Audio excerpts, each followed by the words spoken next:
first. You're a bloody Jordan, coward. Jordan. And Israel's our greatest ally, and you're a bloody coward.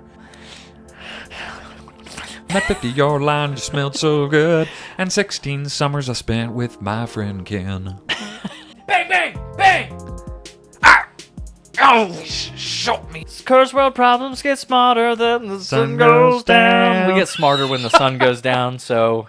In this episode, some of our discourse concerns orthodox theology and praxis. While we are continually committed to exploring these topics with discretion and care, it is crucial to emphasize that none of our discussions constitute formal teaching or carry any authoritative weight whatsoever. If you have questions or concerns about any aspect of the Orthodox faith, please talk to your priest. Our podcast serves as a platform for open dialogue and exploration, but personal spiritual discernment and, most of all, guidance from a spiritual father are paramount.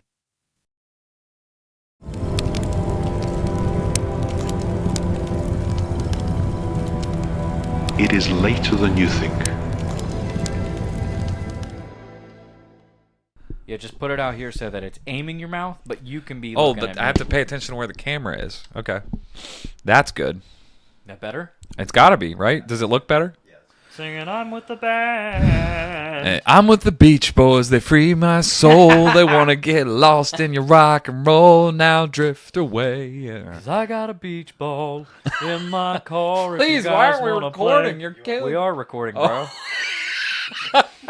And I'm with the Beach Boys. Now free my soul. I want to get lost in your rock and roll. Drift away. Now drift away. As I've been popping pills and I feel like a rock star. And now Post be popping pillies and they call him a rock star. You know, a lot of people say that I look like Post Malone. Yeah, I know one of the people who says it every time she sees Post Malone. Wow. Yep. Yeah, except for the tats. Whenever my beard is bigger, I could see it. I could see he's got like curly hair and like wears the same type of clothes or something like that. Maybe. What if this was a number one? What if this was a number one top chart topper? I'm a little bitty baby with a big old beard. My mommy is a little bitty baby with a big old butt. And my puppy is a baby and he's got a big old donk, the donk, the donk, the donk, the donk. His donk is so big that when it comes in the room, Daddy's got a donk like a 9-pound hammer. getting off beat in your like rhythm, like you can't tell if you want it to be like a rap or a song, but then you just keep the measure going a little bit further. Yeah, it's gotten quite retarded in this episode. Yeah, we're really kicking things off with a bang, baby, bang! Oh, we've been gone Bang! for... Bang, bang, bang! Oh, shot me in the ass. Oh, you didn't say the bad word. Listen, Your son has a lot of homework. your son's hair, it's very luscious. It's got long hair and locks. Your son's ass. You said the bad word again. You said a bad word. If you were to put the Bitcoin in my Bitcoin wallet. Kevin always says, a Fuji film. A Fuji film. Yeah, which... Yeah. You know, I love Japanese people so much. I'm actually a Japanophile a little bit. Okay. You guys know I'm the resident anime expert on the premises. And whenever I went and visited Japan with our friend who's Japanese, their parents graciously hosted us, and they were awesome. They gave us dinner every night and just like treated us like true friends and family. Right. Anyway, so we were there, and her father speaks Japanese, or no, obviously he speaks Japanese. He speaks English, and he would ask questions and be inquisitive, and he'd be like, "Oh, Collin, what is it that you do in America?" And I would say, "Oh, well, I do whatever I do." I'd say that, and then he'd be like, "Oh, really? Oh, really? That is very interesting." But everything that I would say, his reply was, "Oh, really?" That's how to be polite to Americans. But it was good. It was good times. If you ever have a chance to go to Japan, hit me up. I had a 'Cause chance to go I'll to stow Japan. away in your bag. I had a chance to go to Japan, and I blew it. You know what was really cool? We had another chance to go and live there. But it wasn't. It's one of those things where you say we had a chance, but you don't actually know the likelihood of it happening. It was like, oh, I had a chance. I entered a sweepstakes. I had a chance to win a trip to freaking Nickelodeon What's that camp that they used to do? Nickelodeon Studios, Orlando, Florida. Yeah, but they used to do like a summer like games or something. I remember whenever I was a kid, I watched. I was Oh. very intrigued. You talking about bug gut Nickelodeon Guts or bug juice bugs?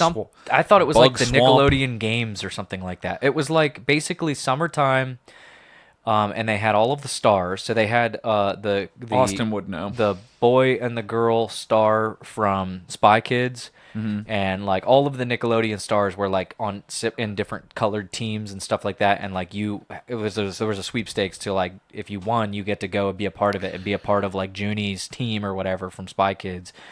And I thought I was gonna be that, and I would like look on the cereal boxes and like wait for it and call in and like try to do the stuff because that was my dream as a 8-9-year-old. Like that's what I wanted to do was show up and be a part of the slime games.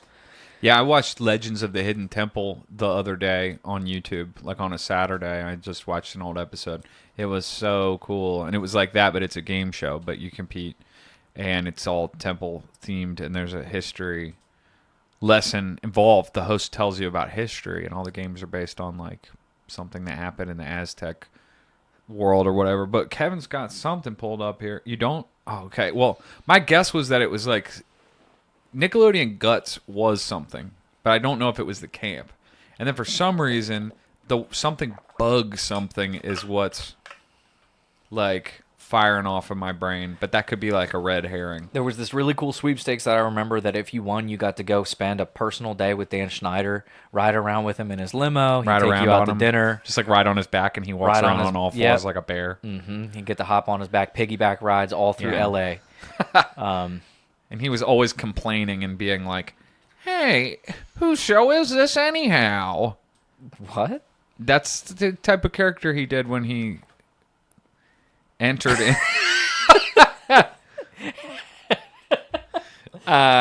Me no. All right, so what is it?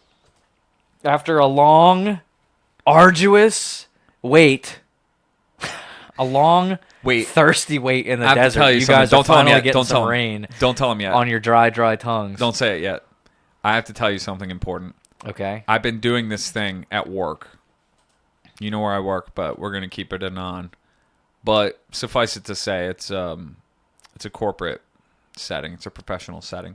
I've done this thing where every meeting I'm in, before I give my update, I say, "Drum roll, please," and I won't give the update until like multiple people are on the table going. And if they don't, you say, "I'll wait." Come on, guys. Drum roll, please. Drum roll, please. Drum roll, please. I'm resigning. Yeah. So what is it?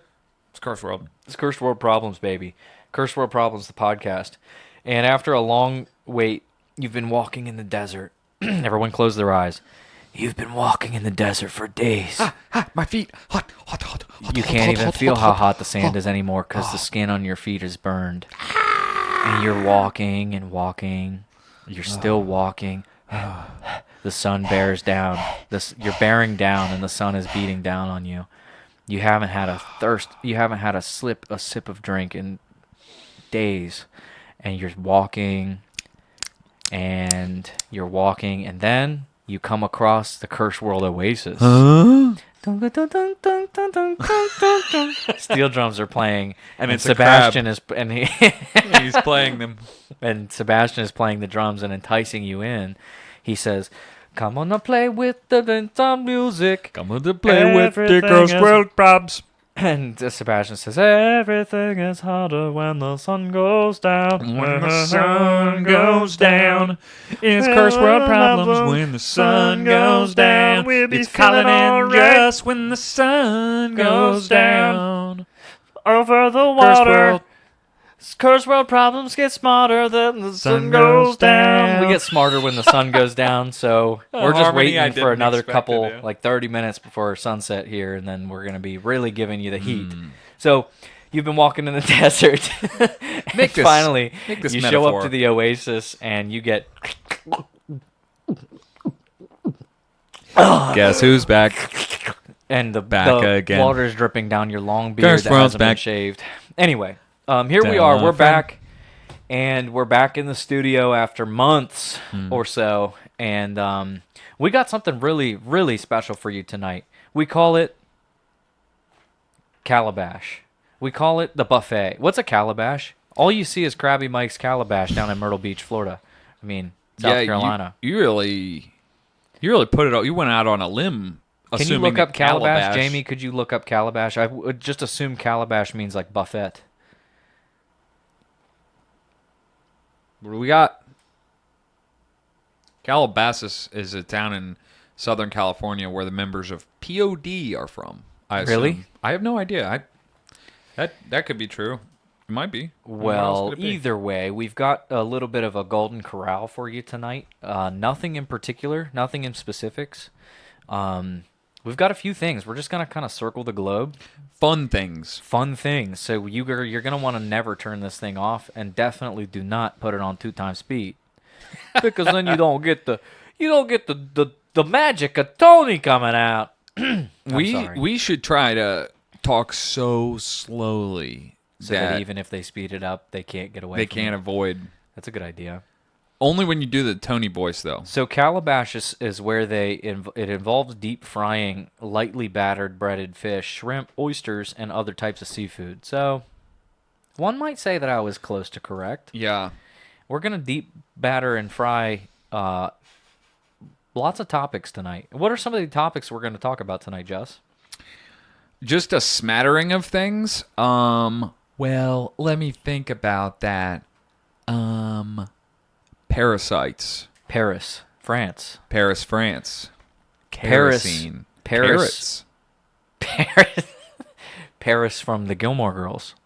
Ooh. Who's your favorite character from the Gilmore Girls? Which one's my favorite Gilmore Girls character? Mm-hmm. Oh, I would say their grandfather. Suki's Dick. out on the Or whatever his run. name is. Dick. Grandpapa Dick, we are here again for a soiree on a Friday night, so we can tell you what Rory's been up to, mate. Rory's been Why, yes. really excelling in Yale, mate. Yes. Yes, she is. Oh, is that right, Rory? My right, Randy, granddaughter? Me, Dick Gilmore? A grandfather? I should say so, Rooney. Rudy, my granddaughter, is having a Rooney! smashing good time at Yale, at Chilton. Listen, I'm going to tell you that the grandfather, Rory's grandfather is my favorite Gilmore Girl, but let me take a moment to tell you something else that's going to take this from being fun and lighthearted to just an arrow to the heart. In Ferris Bueller's Day Off, the museum scene, you will recall Yeah, it's playing the Smiths. it's playing a cover Yeah. of the Smiths song "Please, Please, Please Let Me," etc. Stop. You're- Cameron zooming in. Oh, gives me the frissions. I know. So let me tell you about that. If you a lot of people miss this. He's the sleepy boy. He is basically the most important and the main character and the only one with any depth in the Yeah. whole movie. But Ferris, earlier in the movie, you'll recall that he said that Cameron's house is a lot like a museum. It's incredibly beautiful. It's very cold, and you're not allowed to touch anything. Fast forward, they're in the museum. During the scene where he's looking at the famous pointillism painting that we learned about in art class, don't know what it's called, but they're sitting on the hillside, and there's a dog and a lady with a parasol, umbrella, and all that. Ferris and Sloane are in another room, and it's so romantic, and they're living the warmth Sloane of is their mutual fine. affection. I can neither confirm nor deny. I'm sorry. I think that is true, but So they are living the warmth in another hidden away part of the museum. Cameron is living the cold museum life, and you're right. The farther it zooms into the painting, and then it'll cut back to him, the farther it zoomed out on him, and he is progressively more visibly distraught. And the best acting, and he didn't say a word. So here's the thing. If you will pay attention, I just learned this a handful of nights ago. Total accident. The farther it zooms in on one of the subjects of the painting, a little girl's face, the less it looks like a face. The more you realize it's just little points, little dots, to the point where it's zoomed in and it just looks like nothing. And then it gets to Cameron's face, and he's in distress and horror. John Hughes, the director of Ferris Bueller's Day Off and other beloved films such as The Breakfast Club, Pretty in Pink, Say Anything with Mr. John Cusack. John Hughes was quoted to have said that the reason why Cameron looks so incredibly emotionally impacted is he keeps looking deeper and closer, and the closer he looks, the more he realizes within that face, that little girl is nothing. And he realizes that he's afraid that the closer people look at him, the more they'll realize that he's nothing. I read that in the comments section of a YouTube video, and it almost derailed my life. Yeah. No, that's good. He is the most. He has the most. He's right, Randy, mate. Yes, the camera loves you, John. Oh yes. Oh yeah. Oh, I'm not depressed at all. We've got the name pulled up here of the art if you want to look at it. A Sunday afternoon on the island of Le Grand Jatte. And tell him who covers the Smith song so that you can get the Ferris Bueller version. The Ferris Bueller version of Please, Please, Please, Please, Let Me. Get Both what's of us up. singing, no harmonies. Let's try again. Please, please, please. Oh no, you're doing like a half step thing. Uh-huh. Okay. It's like that reel that went went viral, mate, recently of the of the dude saying that he did a cover of that Sabrina Carpenter song, and it's like, please, please. He's got like 30 tracks layering over each other with like a massive harmony, all the way, every note of 2 octaves covered. I'd like to say you'll find the link there in the video description, but I don't think we're going to bother. Yeah, no, that's not going to happen. Also, lots of people have been asking, when curse word problems, curse word, curse, Collin, Justin, just stop. When are you going to? Everybody's been asking, when are you going to port all this over to Spotify? And I say, Blarvan's been asking. Yeah, it's funny to think that all of those people who have been asking won't listen to it on YouTube and will listen to it on Spotify. I guess they just throw it on in their. I don't know. Maybe they don't pay for YouTube or something like that. Why would somebody want it on Spotify and not YouTube? I don't know. Maybe they just listen to stuff on Spotify. Yeah. Either way, it's not for me to judge, but we will do it one day. We'll do it. Promise. Pinky promise. But yeah, no, that's a fantastic song. I think the Smiths end up being like, you can vibe with it, but it ends up exclusively making me think of like the worst type of people who like are Smiths fans, like Zooey Deschanel's with like thick rimmed glasses and like, but people who appreciate her and like her and want to be her, but they're really just like a normal person and they're trying to be like a hipster or something. And they wear Converse. Not that there's anything wrong with Converse, but wearing Converse because of whatever. I don't know. I know. Maybe I'm getting too judgy. I'm sorry if that's any of you, and I take it back. We kind of live in a post-hipster world where they still exist, but they've lost their stranglehold on what is considered indie because we've been inundated. It's now ubiquitous to see hipsters left and right. But when I was in college, I feel like it was still cresting. I remember, I'll just name drop him since he's disavowed me altogether. We've done this in the past episode.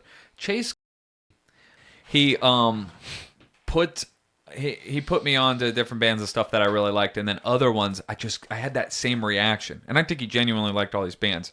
But I was like, so what are you listening to lately? And he's like, Dawes. And I was like, okay, the band's called Dawes. I don't need to know if they're good or bad, if they have a female or a male vocalist, what they sound like.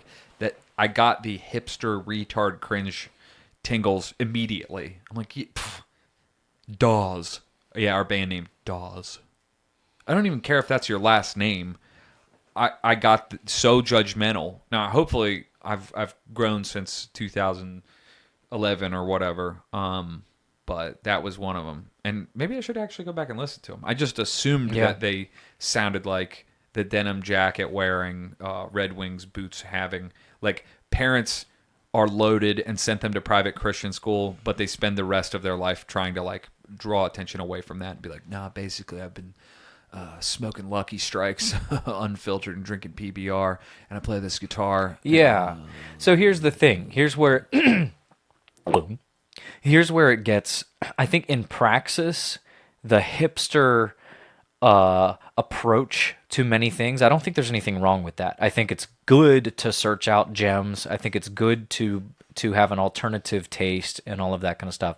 I think it's bad to do it purposefully because it's alternative. I think it's bad to do things to be off. I don't know, maybe not bad, but it's just played out, and it's to do things because they're offbeat, because your character is offbeat, rather than just doing everything as genuinely as possible. And if it happens to be hipster, that's cool. If it happens to be top 40 pop hit, that's cool, because there's good in everyone, Mr. Frodo. I don't know why I said Mr. Frodo. That's not a quote from the There's movies still or the good. book.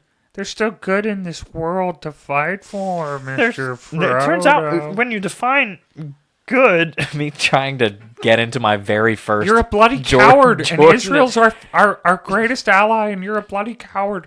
If you're demon gonna hide rat. behind, you're a demon rat, and you'll hide behind your keyboard. I'm cracking demon rats behind my keyboard.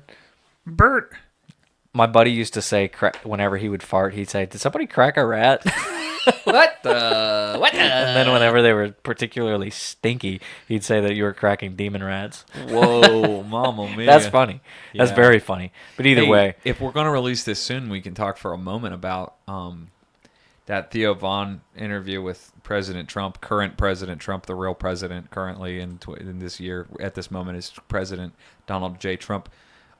He said, what did he say? Oh, Theo said that Kid Rock was a real dirt serpent? dirt serpent. like, what does that mean? I don't know. Everything, his brand, what he's so good at is Being coining terms, Yeah. and you get what he's saying, but you also don't, and you don't have to, because yeah. he's just coming up with something to call them, and it's always funny, and it usually relates, and it intuitively it makes sense whether or not Yeah. it's a common, because he is a dirt serpent. Like, we can all validate that. yeah. And like lightning speed, we heard the word dirt serpent for the first time spoken in the English say checks out. lexicon. Within a half second, we laughed because we're like, he is a dirt serpent, and there's nothing wrong with that. In fact, he's perhaps the serpent king of the dirt serpents. Yeah. Yeah.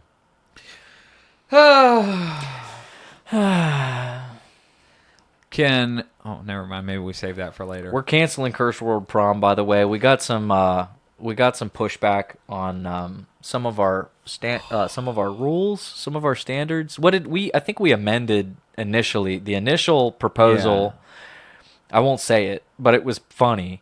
The initial proposal got I think we amended that and said, all right, well, maybe keep it above 18, boys and girls allowed, and we're still the chaperones. Yeah, they're gonna need to be chaperones. There's going to need to be chaperones, but You can't just have anarchy at Curse World Prom. yeah. Anyway, we're canceling Curse World Prom for fear that it might get out of hand. So, enough said? I vote that we just leave Table that it? on the table. Yeah. We postpone Curse World Prom. I Stick a pin in think it. that I want there to be. We'll stick a pin in it. Stick a pin in it. All right, so pin is stuck into Curse World Prom. Tell us in the comments, should we have Curse World Prom under the initial stipulations? I mean, I don't. And if you don't know the stipulations, go back to episode whatever. 4. Couldn't 4 tell or you. something. 4 or Couldn't 5. tell you. Speaking of, what are we on? Episode 12? 11? I think 12. Well, we didn't think talk 12. about the fact that we tried something new. I went to another place in the United States of America, and I was fortunate enough to have Kevin, the producer of this show, always with his little fingies all over the soundboard and like glooping glops. His little and, Cheeto fingers all over my keyboard. Yeah, he's always eating. He's always getting cheese crust, cheese he's always dust eating inside my flaming buttons. hot items and things that are flavor blasted before he Flaming touches hot items. my Xbox controllers. No, he came with us down to where we were going Down to Florida, and we did an episode there, a little off-site, and it's done great. Everyone seems to love it so much on the Curse World Problems page. I love it so much. Maybe we do some Curse World field trips in the future. Drop it in the comments where you think you'd like to see us to go. Antarctica, Mars, Send us there. Send us money. Speaking Send of, we're going us to open money. up what are we going to open up? An Coffee XRP shop. wallet. We're going to open up an XRP wallet so you guys can donate because we're not big enough to have super chats yet. We're not big enough to have really any sort of anything. So if you like what we do, and you got to keep the lights on. If you like what we do and you want us to keep doing it, donate to our XRP. I'll figure all that out. Maybe we'll put it in the links in the I do what subscription. I do. But listen, what do you want to see? But what do you want? But what else could it be? What else? Live streams. We've been doing live streams. Yeah, so check out some of the live streams. They're obviously less polished. I think that's okay. It's just a different format, and I think we're Yeah. going to keep rolling with that because it's a lot more convenient. We'll just kind of mix and match. We'll just mix and match. Yeah. Speaking of mix and match, my favorite quote from Napoleon Dynamite, one of my favorite quotes, I think I have like 10 favorite, they're all tied for favorite, is him coming, they're in the store, and Napoleon comes up and brings him the family pack of like Frito-Lay stuff. And he's like, the family pack? We can't afford the family pack. What do you think? Money grows on trees in this family? Take it back and get some Pampers for you and your brother while you're at it. He says it in front of Summer insult to Wheatley. injury. Just to Take it embarrass back. Pampers. Uncle Rico, great character. Yeah. I thought you were gonna say Even better friend. Yeah. I thought you were gonna say great kisser. I thought you were gonna say that one of his one of your favorite lines was when he's like, "See what happens if you come down here and try to hit me." Yeah, That's a that's good one. good. That's a really, it's a classic. It doesn't get me cracking up as much, but it is funny that he changes what he said. He says, come down here and come down here and hit me or whatever. And he says, what did you say? He says, I said, come down here and see what happens if you try and hit me. Repeating it back in a different Yeah. way is Yeah. very funny.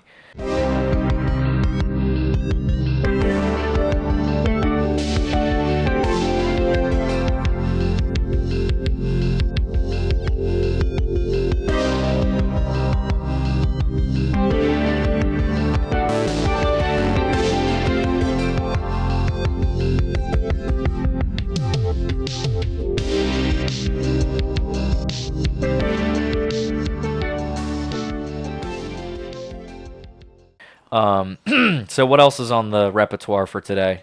Repertoire is What else is on the in the armoire for tonight? another thing that makes Kevin the MVP this last couple weeks. Number Put one, that towards your face. yeah, Yeah, right there. There you go. What are you talking about? You're just looking crazy to people. They don't like when you do that, by the way. Tell me to do things and make me look stupid.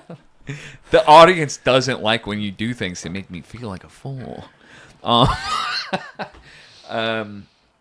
One of the things that makes Kevin the Ultra MVP in the July to August timeframe, number one, he keep this ship afloat while we had a little bit of a hiatus, I think is the word in the English lexicon. While we were on a little hiatus, or a break, as it were, vis-a-vis. In addition to doing the Cursed World field trip, he also turned me on to a couple Disco. bonkers freaking conspiracy theories. Oh, okay. You want to hear both of them or just one? Let's go over both of them, but one at a time. So what's You number wanna hear one? both Let's of them chat up about front? it. Yeah, pick one. We'll chat about it, and then do the other. We'll chat about it. Okay. I'll save the best one for last. The first one, I'm sure that our loving, beautiful, handsome, precious, sweet, soft, submissive, puppy-like, scared audience already knows about is the idea that parasites and demons. That's not the best one? Nope, that's the second best one. I thought that was the best one, but go ahead. Tractor beam sucked me right in. Yeah. Yeah, I can't do it. You sound like a didgeridoo. All right. Earlier when you... I don't think I can do this anymore. Just with my conscience, I've been not feeling so comfortable with you saying name. I think we're gonna need to call this off. It seems like it's all the stuff with the saints.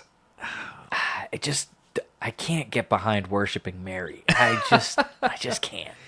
You There's know, it's some other just- stuff that I deeply love about the about the Orthodox tradition. It's just, to me, I mean, the Bible is clear. You know what's funny?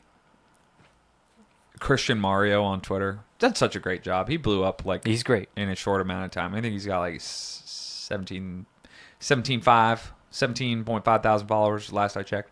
And I spend a lot of time checking what follower counts different accounts have, and then like doing my own little personal ledger. It's calming. One of his videos from a little ways back was Mike Winger. It was Winger. like a galactic. Did you say Winger? Yeah, I said Winger. All right, nice. It was like a space drama, and it was what's his name, MacArthur, big brain Protestant theologian, and then Mike Winger as his like little like crony, and he's like, if I may, your biblicalness.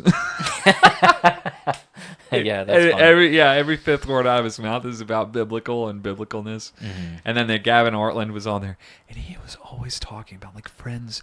I just have such a deep respect for whatever. Yeah. Highly recommend that. Shout out Christian Mario on Twitter and YouTube. He's funny. So demons and parasites being maybe not necessarily a perfect overlap on a Venn diagram. One is the other, and the other is the first. Yeah, this is what pre-show I was talking with Kevin about it, and where does the that go? The phrase I used, I think that it is adequately adequate for it is like it doesn't fit neatly into Western categories, so just stay Eastern. Stay in that realm, and then it kind of makes a lot more sense with your gut. Yeah. Speaking of gut, your parasites hang out in your gut, right? And your gut impacts your thoughts, and your thoughts really are the playground of your soul. So let's just tease some of these things out a little bit. So demons, parasites. What do parasites do? There was one viral tweet Twitter thread over the last really a tweet that was a screenshot of a 4chan post or whatever that went big over the last week or so, and it was about how parasites are basically in a lot of species they infect, and then they lead that animal or whatever to go against its survival, like go against its natural survival mechanisms and stuff like that. And so the example used in the post was mice. Whenever they're gotten to by a certain parasite, it makes like behaviorally they start changing their patterns in such a way that makes them much easier to hunt and kill by like cats and stuff like that, right? And so follow that along with the post was drawing the connection between that and homosexuality, and how what if it all leads back to just parasites? Because as the storyteller tells, he's got a cousin or whatever who had those proclivities, and then took like ivermectin or did some parasite cleanse or something like that. Which ivermectin separately, will stick a pin in that too, because apparently it might not be as good as people claim or whatever. But parasite cleanse, and basically sat on the toilet and pooped out a pile of worms. It wasn't gay no more. Instantly was, I'm not gay no more. I don't like men no more. Basically, essentially, that's what happened to him. And so he, woke up and snapped out of it. And so the point was that what if there's a lot more that could be drawn from that, and parasites overall are like maybe like the I think it also made it an interesting statistical claim that like 70% of homosexuals are infected with some sort of parasite, or has it show up on their whatever, and only like 10% of non-homosexual that's so wacky, man, are affected. And so follow that logic a little bit to everything else, and it's like, what if there's some overlap between parasites and demons leading you in directions that are not good for your eternal survival? And then so even further, think about what is also bad for parasites. Fasting, right? If you do like a water fast for a long time, it like starves them of all their nutrients and you get rid of them. And then think about on the Bible when Jesus says this demon can only be gotten rid of through fasting and praying or whatever. And most people assume, and this is something from somebody, this isn't me coming up with this, somebody kind of posited this, but What if he wasn't talking about from the disciples, like, oh, you guys need to fast and pray to help deliver these people from these demons, but rather the person infected, the person with the demonic oppression, needs to fast to get rid of it, right? Yeah. How crazy is that? Dude, it is crazy. And what you said to begin this diatribe, just kidding. It was great. That was like a 30-second I know monologue. you did. It was Time perfect. It was like 30 seconds. Perfect. And it was It's like 10 enthralling. seconds. It was like a 20 I'm telling second the truth. monologue. I'm not just begging for your It's like a 5-second monologue. you being a Beetlejuice. It's like five. He owes me like $500. $5,000. He owes me like $5,000. Yeah. So what you said at the beginning was that we got to get rid of the Western the scheme of categories, and I think that that's true. I had a conversation with a like colonialized or colonized Indian guy at work. He's one of the people that's clearly Indian or Pakistani. Dot or feather? Dot. He's clearly like from Bangladesh or India or Pakistan or something. I don't know where he's from, but he has this thick British accent. He's very intelligent. But He's intelligent because of the accent?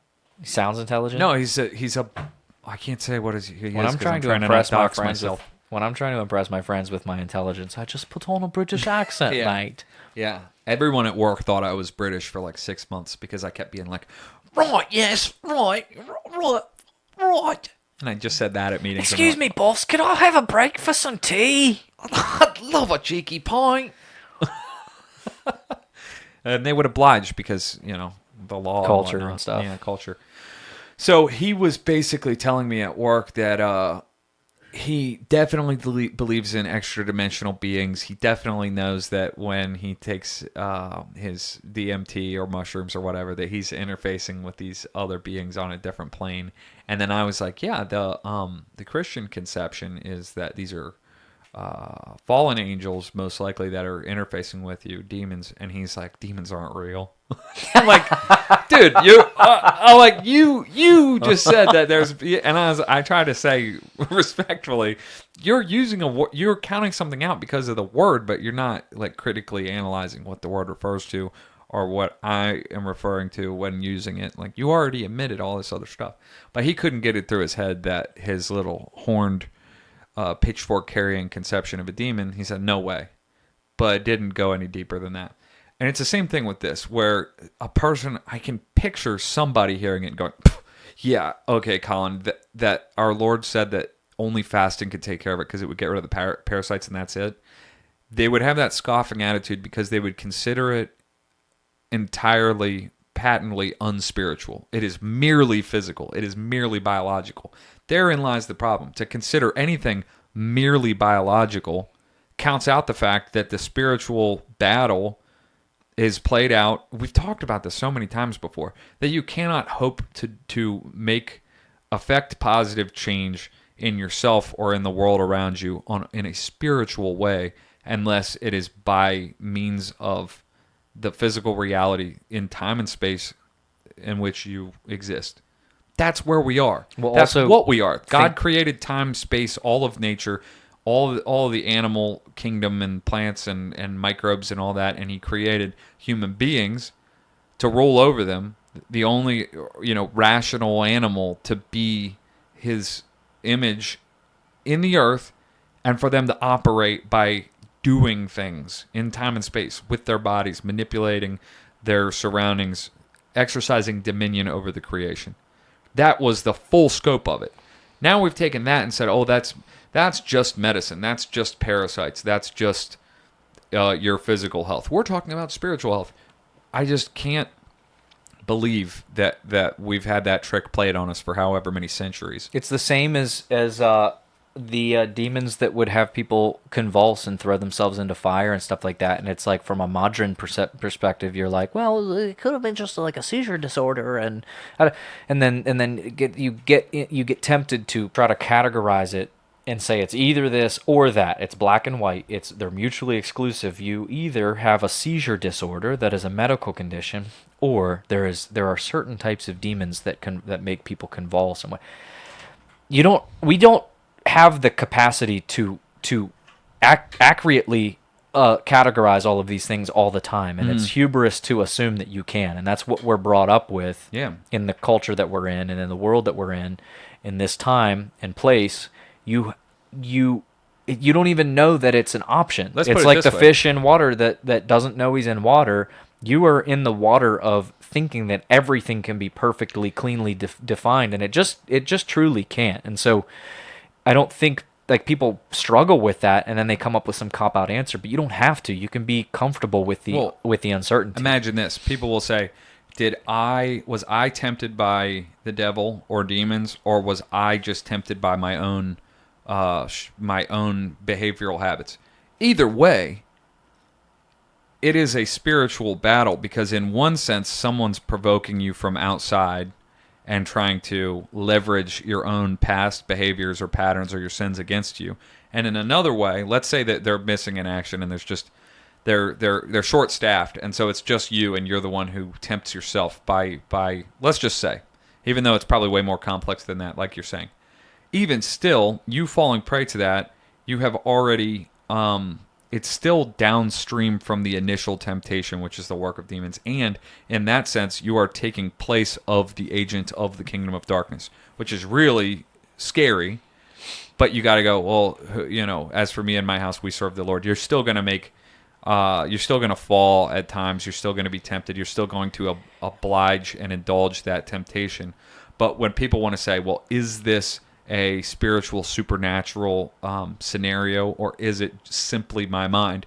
It's an fair question. And I had brought up a passage from The Way of a Pilgrim, or maybe a different Orthodox spiritual beloved text, but one of them where there was an acknowledgement from the author that this is either a message from God or from the devil, or from myself, or something like that. So it's a fine question to ask, but like you said, to presume that we'd be able to compartmentalize and systematize our realities so that we know which is which, and we're kind of experts at this, is so arrogant, and it's also tinkering in realms that really aren't our business. We were never hired on as managers. We're hired on as on the floor workers. We wear our little Walmart vests out there and do our best to be good employees. Well, not to be the one who is like, I am a doctor of the unfathomable spiritual complexities of the universe, and yet I'm stuck here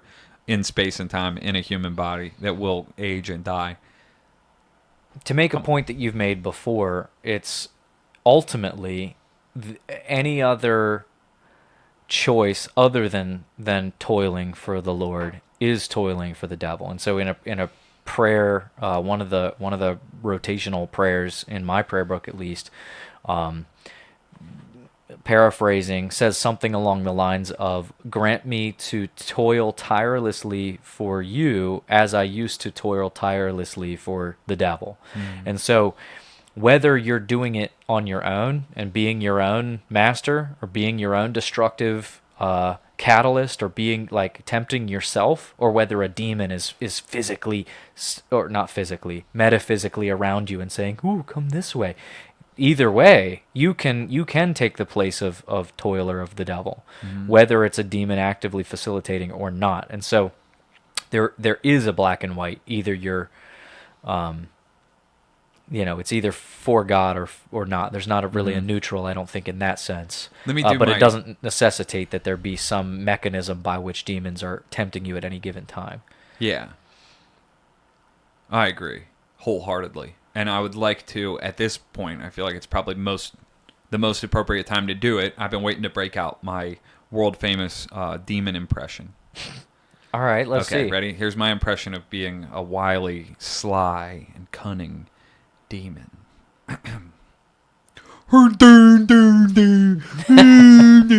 Me stupid. I'm an idiot. Idiot! That, ant scene. Got him with that one, huh? Got him with that one. I clowned on him. Yeah. Right? Yeah. Shouldn't do that. Shouldn't say that. Shouldn't say that. Okay, yeah, maybe that. Actually, I'm not condoning that. This is where our Alex Jones style disclaimer at the beginning really comes in handy. What I've done there, actually, what I did there was actually to prove a point. And it was silly and funny, and it was for a joke, for a laugh. Is what it seemed like. But what it really was Illustrating a further point that you are about to elaborate on now. Yes, it was illustrating a point that, doing stuff like that you might think is cool and fun, but it's really, you shouldn't. Yeah, I think it all just comes down to reverence, yada, yada, yada, not to be irreverent about it. Skipping over the most important part. Boring yourself with trying to be being irreverent, talking about reverence. Yeah, you could go all day long making jokes and like humoring yourself about all your grand ideas, and then the second that you feel your conscience tell you that you should like humble yourself or whatever, or like repent of something, that's the thing that you put almost no energy toward. Yeah, I'm stupid. I shouldn't have. Yeah, we got some malfunctions here real quick. Technical difficulties? Just a little bit. Oh, wait, we're back. We're back, and it brings a surprise point that you didn't see coming, that we didn't talk about before we started recording. What about parasites exist in the grand macro ecosystem? What about technology, though? Is it possible that the little circuits and things that make our stuff run, that 99.99% of us have no clue how it works, is it possible that that's a realm that can be more directly influenced by the next dimension? Yeah, it's hard to tell. I've heard, sorry for everybody with the camera deal, we'll just press on. I'll fix it in post somehow. No, just say that you're talking with your mouth closed. Yeah, I'm just ventriloquizing right now. I'm just Jamiroquaiing right now. Yeah, no, I've heard things like that back in the old days whenever I used to listen to like Freeman and stuff like that, about TVs and screens in particular, and like the technology of television being like explicitly esoteric occult type stuff.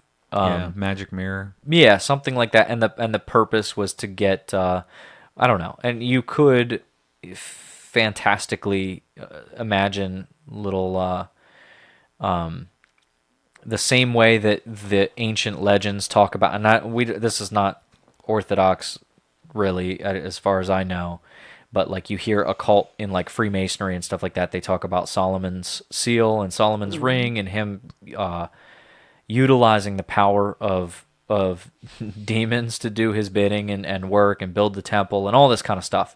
But you could imagine something similar going on where it's like, oh yeah, they're toiling behind the scenes in the circuits to make things work magically or whatever. Yeah, that's funny. But they've gotten it down to a science of like how to do this and that and reroute this. I don't think it's like that, because technology, I think, is a neutral. We've talked about this before.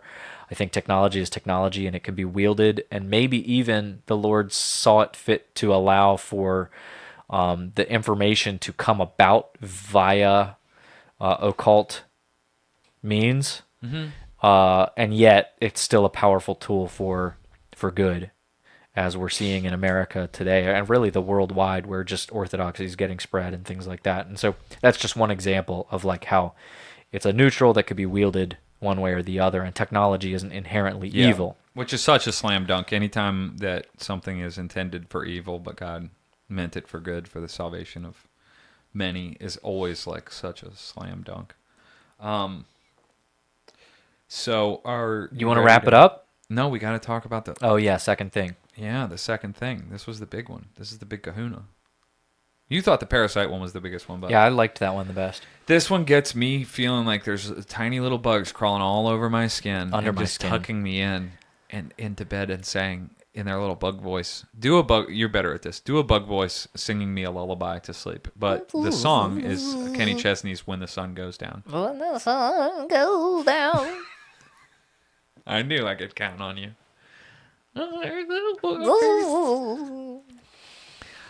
Okay, What's your favorite Kenny Chesney song before we continue? I go back to the smell of a 50-yard line. That 50-yard line just smelled so good. And 16 summers I spent with my friend Ken. It's a Kenny, song from his friend's Kenny perspective and Ken. about him. No, it's his friend Ken. Kenny and his best And bud he went Ken. drunk driving that one night. I didn't know that I wouldn't see him again until I smelled that 50-yard line one more time. I go back. I go back. You know what the most iconic Kenny Chesney run is? Da, da, da, da, da. He does it in like every song. Yeah, he knows what's up. All my music autists out there. Yeah. Next time I don't know if you listen to country music. Where my but Chesney heads at? Where my listen cheese heads? all my Chesney heads. All my Chesney heads. The overlapping group of people who just happen to be Chesney heads and also musical autists. Go back and listen to all of the Kenny Chesney songs and try to listen for Yeah. somewhere in there. He That's probably in every learned that song. one when he was in the 6th grade. He was walking through, wherever. All of my love, my hugs, my kisses. All of my sweet memories of Santa's all. There it is. She got it all. That's what's up. I didn't know what a run was until like your context clue there. Yeah. That's a whole thing, huh? That's a thing. Well, here's the last topic that I want to bust onto the scene. Another one that Kevin turned us on to. It's from a book, and I can't remember who wrote it, but the title says it all. I gotta look at the monitor. Ugh. I think that That's making me Collin's sick to my throwing up because he's stomach. looking at the My Google images. Tiny tummy stinky Yeah, right this now. one's spooky. I think this is worth the suspenseful buildup. But I believe the book was called the Nephilim Looked Like Clowns by Paul Stobbs. The title says it all. Imagine, okay. I mean, just let it all sit there and let all the points just rush into you, and then I will dictate them, even though I don't have to. The implications there are crazy. Enough Chill. said on that one? And it's been a cursed world. Let me just say it. I'll just say the obvious. Lots of people have been afraid of clowns inexplicably for since time immemorial. Since time immemorial. And they can't explain why. And Since time immortal. Since time immortals. And clowns are, where the heck did they come from? No one just for no reason at all just said, and one day for no reason at all, I'm going to paint my face white, but I'm going to put a red nose on and have wacky red hair that points out like this and massive feet. And I'm being a silly joker jester. That is terrifying on a visceral level into our like ancestral memory, our genetic Blood memory, baby. Right? The blood memory is so real. And this person, I haven't read the book yet, but clearly they posit that it is because the Nephilim are ancient adversaries in the flesh. Okay? So in the New Testament, we learn that our fight is not with flesh and blood. We don't wrestle with flesh and blood, but against powers and principalities in the air. I'm paraphrasing. But in the time described in Genesis chapter 6, they had to fight flesh and blood that were representatives of the dark forces vying for dominion over the creation. And Mr. Stobbs says that they looked like clowns. What the that's heck? pretty Imagine bad. them being giant clowns. Imagine them being 9 feet tall. Yeah. And not a little foam red nose, but one that's naturally looks like that. And there's other sources that say that that their hair is red. And then the mythic, what is it? Jacobin. Oh yeah, was it red hair? Or we just know that it was hairy. Okay, I Esau. think they call him. What do they call him? Esau the Ruddy Mighty. or something like that. Like they use it. There's a term that's like he was. But Esau, he had how do we know ruddy that he's a skin or Nephilim? something. This is, by the way, big multiple disclaimer about the view of our holy and God-bearing fathers and the Orthodox view in general on this. None of the three of us have gone to do our due diligence, talk to our priest to figure out this This stuff. is just spooky fun. This is spooky fun that goes back since many years before our conversion, and it's just kind of hanging around. But apparently, the speculation that's out, the amateur speculation that's out there is that Esau had red hair and was very hairy, and he was huge, and he was a hunter. And if nothing else, like the Jonathan Pajot take would be something like if nothing else, he's a powerful symbol for that type of thing. Yeah. But let's say right now that we'll bring it back to the 21st century. The famed story that can't be totally proven or whatever, but clearly it's crossed the globe via the internet, of the giant that they killed and had to hide away or get it out of there in Kandahar, was supposed to be huge and stink like hell and have red hair. And then you think it was what was it? A body? A mummified, like? No, it's like it was eating soldiers. Oh, it was like it was alive. Well, they killed it. And then the body, the story cave troll was leaked by a person who was there to do some part of the op. This is the first time I'm hearing pilot, of this. But he wasn't supposed to see anything, and he said that they were covering the body with like tarps, but he saw like a giant foot or something like that, and it was like 14 feet tall. If you guys haven't heard about that, look it up. I'm sure that a lot of our listeners have, but yeah. And Timothy Alberino talks about it, analyzes it on the Alberino analysis. But anyway, we're going all over the place now. I was just going to say, what's up with the Nephilim, and could they have possibly looked like clowns? And isn't that scary? And now you can feel a little bit more vindicated by having your childish fear of Pennywise. And there's just lots of like gut feeling type stuff about just like, think about all the media about clowns, movies and things like that have come out over the years, like It and like just all the other things, right? That's the main one, huh? Killer clowns from space. They make entertainers dress as clowns as a rite of passage, kind of like wearing a dress as a man or something like that. Anyway, also, the very jester spooky spirit, stuff. Think about like the trickster is always part of the pantheon of, maybe not a pantheon, it's not a god per se, but in most cultures, in their myth, there's always an archetype that is the trickster or the jester or the gremlin who's only doing, we were talking about gremlins tinkering with our technology, but they only do it ostensibly because of the mischief. Yeah, well, that's the other thing. Back to Japan, because I'm a Japanophile. He's a weeaboo. We were discussing, because if you ever watch any anime at all, they're very openly, they talk about gods and demons, and like this guy has a demon in him and it makes him powerful, and it's just part of it and whatever. But they also have very neutral, not innocent but mischievous type things, and it's not just Japan, but Japan it's just like, if you picture leprechauns, they're a mischievous entity that's a little guy in the woods that there's stories that go back that are as ancient as Celtic stuff that you teach your kids to never trust a leprechaun because they will trick you. It's the same as like a genie in the Middle Eastern areas or whatever, where they talk about like, you'll wish your wish and he'll give it to you, but it'll be like a deceptive, like it'll be bad for you. You're getting your wish technically, but they find a way to screw you over. Yeah. Same with Japan, where they have like ancient legends of like yokai or whatever, that some of, like, there's different ones known for different things, but some of them are known for just like poltergeist light type stuff, where like they'll rearrange stuff in your cupboards and stuff, and it'll just be like a cheeky little spirit that is showing you that it's displeased with your what you're doing or your presence or something like that. But yeah, this is something worldwide that goes back forever, so it's a thing, and that you can trust your gut in that there's something like that. There's a phenomenon that happens. And do you think that there's something to Mr. Worldwide, Pitbull?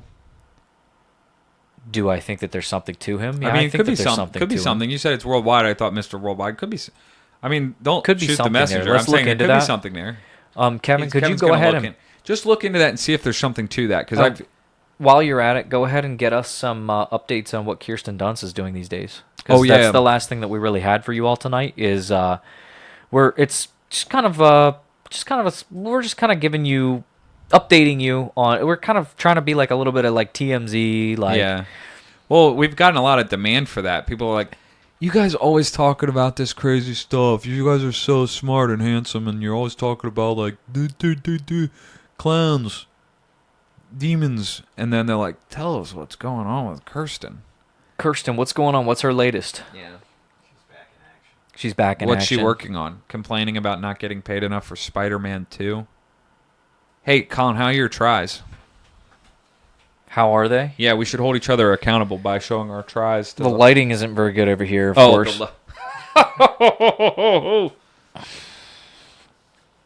Yeah, my lighting's not very good, actually. I laughed, but then I look at the thing. My lighting is making it look like If I they're just not very sit like cool at this and keep my head further back and my arm right here, it looks like my arm is mastific. Staffing. Gigantic, The hell? massive. Well, wait. Let's tighten this. Let's tighten this up a little bit right here. We'll fix it in post. All right. All right, we did So the tries. we need to hear give us some sort of an update to relay to the crowd. They're begging to know what she's doing these days. One of my Is it favorite. Kirsten or Kirsten? I don't know. I've been saying Kirsten just to make it seem like more annoying. If you're right, you're right. If you're wrong, it's funny. Whatever. Yeah. There's two movies that I really respect in which she plays a significant role. I think that she's in Eternal Sunshine of the Spotless Mind as like some low-level employee of this small company that erases memories. I think she's one of the people in that, like the clinician who sticks the little probes on your head. She's also in the movie Melancholia. So depressing, but that's why it's called that. The concept's really cool. A planet is slowly, but also in another way rapidly approaching planet Earth. It visibly it's slow, but it's going to crash into our planet and kill everyone. And she's just really sad the whole time. She's like, "Oh, I'm just sad. I'm going to take a nap during my own wedding." Yeah. But it was a, art as far as art goes, it's a very beautiful film. So give us some headlines, Kev. She stopped at a surprise screening of Bring It On and did a cheer. Kirsten Dunst recently stopped at a surprise. She surprise stopped. She surprisingly stopped in at a screening of Let It Go. What is it? Stomp the Yard? Save the Last Dance. Bring It On, the cheerleading movie that came out in 2004. The 2000. cheerleading movie that stole the hearts of America. She's America's sweetheart in a lot She's of America's ways. sweetheart. She is a sweetheart. She's a She's a little certified sweetheart. sweetheart. She's a bona fide sweetheart. What? I was gonna make a bona fide boner joke or something, but you could better probably not. come up with better ones. Better not. Yeah, she's got that one pointy tooth that just says everything's gonna be okay. Her face is just like loving, like you feel like she'd just like care. Yeah, face like a dog. Whoa, now. No, she's. I wouldn't say she's fun. Just kidding. She's got a unique. She's got a certain uniquity to her. How I'm about already we just leave it at that? I'm already way in over my head because I'm not here. Your face is rating getting women. red. Your face is getting red. Stop. Let's just leave it at how Stop. uniquely her face looks. No, she's Kirsten. She's What else can I say? Kirsten. She's just being Miley. And with that, Well, should we wrap it? the 2024 season is over. That we'll is be our back season in finale. 2025. We hope to be back before 2025, but I would say that we can call this arbitrarily the close of season 1. We might have to go retitle New all our studio in videos. season 2. Who's to say? Here's Yeah. the thing: should we say what should we? That one We shouldn't special promise word. anything because What we should got say is busy that lives. one magic word. 3, 2, Two, 1. one. The children. The chill pill. The children. What'd you say? Listen, here's the energy we're going for the rest of 2024. Summer's almost over, but we don't want it to end, do we? Just. No, we don't. We're ushering in the eternal white boy summer. And so, with that, we'll go ahead and call it quits. It's been... It's been a cursed world. no, one, It's two. been cursed. It's been cursed. It's been a cursed Okay, world, wait. baby. 1, 2. No. I'll count it, and then you do one word, and I'll do the next. Okay. one. It's been a 1, 2, 3. It's been a cursed world. world. Problems. Podcast. Subscribe. Oh, we forgot to say. Subscribe. We don't have any shout outs except for Mario. Christian, Mario, Kirsten, We love all of Dunst. our adoring fans. We love all of our special princes. You could probably hear the doggies barking. Just ignore it for now. I love you guys so much. If I saw you right now, I'd eat you up. Listen, like it, subscribe it, share to your friends, boost that algorithm, comment. Let's get our and subs to 200 in 2024. Yep, it would mean the world to us. Yeah. You know, It helps you guys us so much. It helps us so much if you guys like it. To be honest, this is all that I have.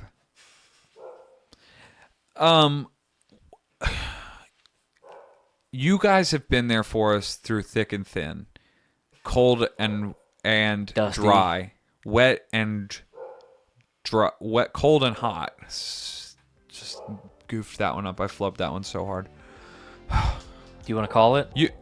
You guys have been through us. You guys have been through it with us. Been there for us through it all, and that's what makes you. Well, you. You. Thanks for watching.